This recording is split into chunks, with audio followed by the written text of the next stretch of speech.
Sir शहद को अमृत माना जाता है, क्या शहद का आयुर्वेद में भी दवा बनता है और उसका क्या गुण है, इसके बारे में बताइए।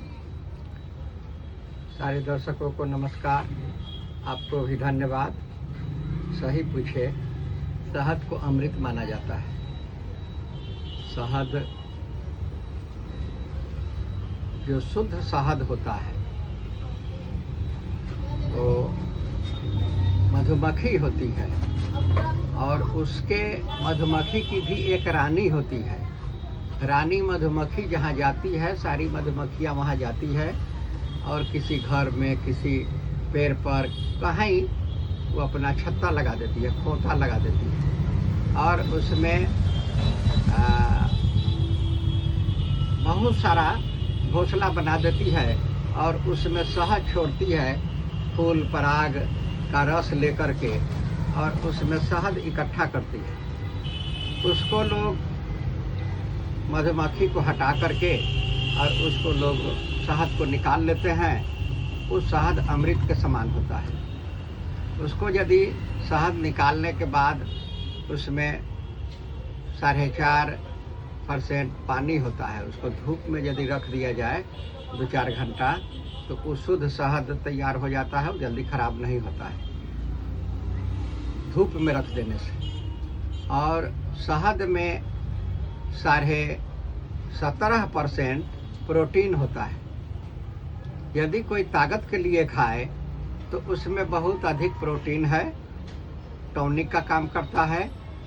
शहद अपने आप में एक औषधि है। ऐसा लिखा हुआ है पुस्तक में कि किसी वैद्य के द्वारा यदि अनुपान लिखना भूल जाए, कोई वैद्य जी किसी दवा का अनुपान लिखना भूल जाए तो समझ लेना चाहिए कि इस शहद के साथ खाना है। यानी शहद ऑलराउंडर है, किसी तरह से खाइए, उसका केवल फायदा है। और शहद गला के लिए फ़ायदेमंद है, खांसी में, दमा में, सर्दी में काम करता है। शहद प्रोटीन देता है शरीर को। शहद बुखार को भी कंट्रोल करता है।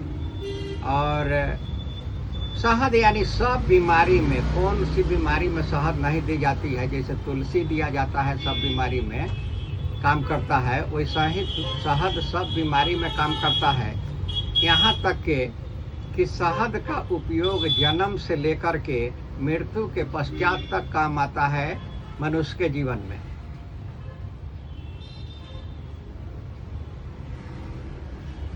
तो